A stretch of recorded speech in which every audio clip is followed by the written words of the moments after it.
পরিবার নিয়ে মোটরসাইকেলে ঘোরার থেকে সবথেকে বেশি কমফোর্ট ফিল করি আমি রিক্সায় ঘোরার। রিক্সার মধ্যে ঘুরলে আসলে একটা ভালো ফিল করা যায় বা জার্নিটা এনজয় করা যায়। আমি প্রায় সময় আমার পরিবারের সাথে বের হলে আমার বউ, আমার বাচ্চা তাদেরকে নিয়ে বের হলে আমি রিক্সাতেই বেশিরভাগ সময় আমি ঘোরাফেরা করি। তো এই শীতের সময় খুব বায়না ধরছে বাবুর আম্মু, আমার বউ, যে আজকে সে নান খাবে গ্রিল এবং চিকেন চাপ দিয়ে। তাই বের হয়ে আসলাম। এই সন্ধ্যা নয়, এখন মোটামুটি রাত 7:30 বাজে। শীতের দিনে ঠাকুরগাঁয় তারা রয়েছে তার বাবার বাসায়, অর্থাৎ আমার ছেলে নানুর বাসায়, আমার শ্বশুরবাড়ি। আমিও সেখানে আসছি। এখান থেকে চলে আসলাম আমরা রোজ হোটেলে। রোজ হোটেল সব থেকে পছন্দের একটা হোটেল আমার।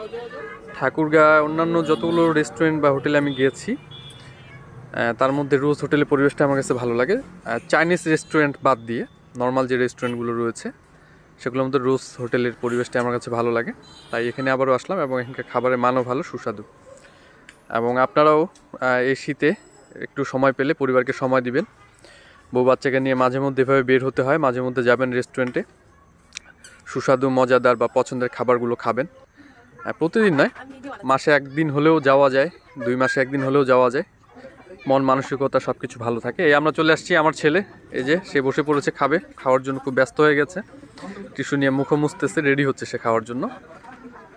তো খেতে খেতে আমরা বাপ বেটায় অনেক অনেক অনেক অনেক গল্প করলাম। গল্প করতে করতে আমাদের খাবার আমাদের সামনে চলে আসলো।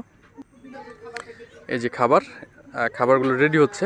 তাও বেশিক্ষণ আর থাকতে পারলাম না, প্রচণ্ড ক্ষুধা লেগেছে এবং আমার ছেলে খাওয়ার জন্য বায়না ধরেছে। পাশের টেবিলে অন্য মানুষের খাবার দেখে খুব কান্নাকাটি শুরু করে দিচ্ছে। এই জন্য তাড়াহুড়া করে পুরো অর্ডারটা কমপ্লিট না হতেই আমরা অর্ধেক যতটুকু কমপ্লিট হয়েছে ততটুকু নিলাম এবং এখন চলে আসছে সম্পূর্ণটি। এখন আমরা বসে একসাথে খাচ্ছি, মা, ছেলে, বাবা।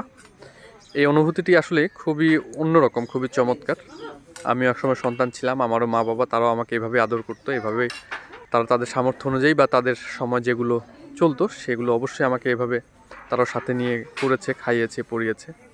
প্রত্যেকটি বাবা মার জন্য থাকবে দোয়া। আল্লাহ তাআলা সকল বাবা মাকে ভালো রাখুক, সুস্থ রাখুক। আপনারা ভালো থাকবেন।